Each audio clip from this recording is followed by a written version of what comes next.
from the perspective of somebody currently living in Tuvalu, that the global leaders, the people who are making these policies and trying to, quote unquote, save our planet, are really taking note of the urgency of climate change impacts in big ocean states like Tuvalu?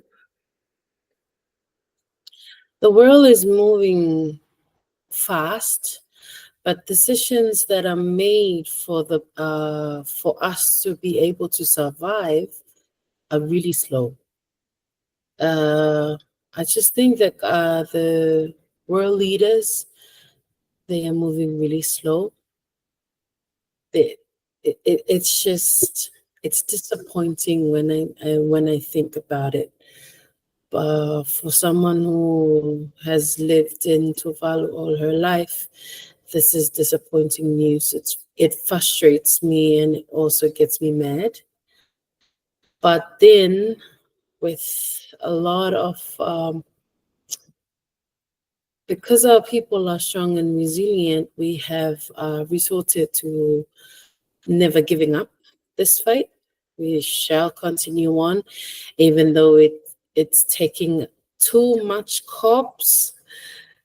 We still believe we can, in our faith, in our people, in our ability, and we still believe that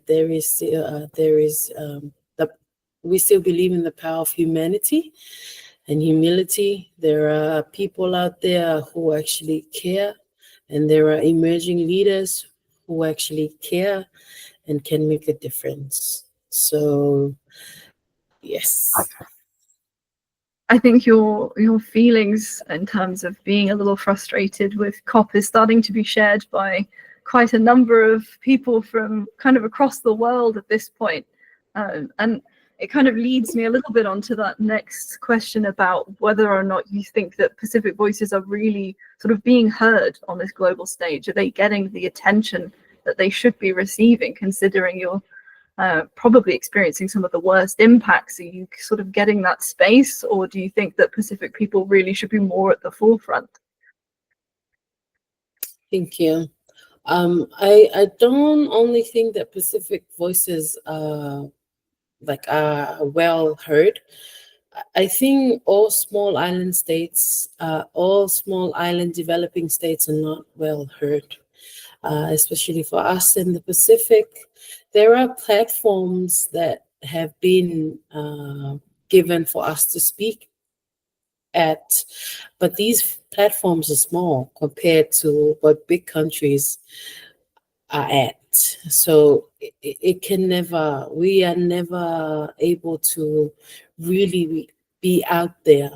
And also the media is not really covering much of our stories because there's a mindset that they have already been, there's a mindset that has already been around us. Because we're small, they won't find any appealing stories or news about different issues, when it's supposed to be the other way around. It's like the smaller your land, the bigger your stories. So I just think with COP happening, even CHOGM coming in, even though these, like, the Pacific gives all that, they go all out with the preparations and the storytelling and everything. Like, we are literally like trying our best, but for the bigger countries to try their best, they're not giving their best.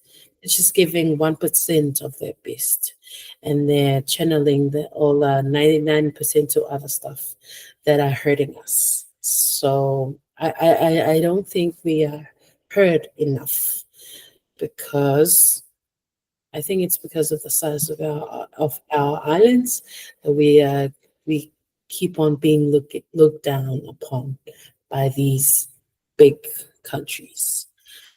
Yes. Do you think that there's an element of maybe tokenism almost in saying, okay, we'll have somebody come up from Samoa or Fiji and speak about what's happening, but it's sort of just nodding to it as opposed to saying, let's take real action on it? Mm, yes, I think it's like it's not like we want them to, like, we don't want to be spoon fed. It's just because we are advocating for equal opportunities for us to also share our stories, because we don't get the opportunity that often to go to big international conferences and speak of what is happening in our countries. We can even make virtual videos and make it go viral, but there will always be other alternatives that big countries come up with, so they can like dim the light that we have already lit for the world to see us. But then I'm not sure. I just think that we are really resilient people, and we never give up, even though we know that this will happen in the future, and it will continue to happen unless the big countries are considerate and then they have a heart to actually care.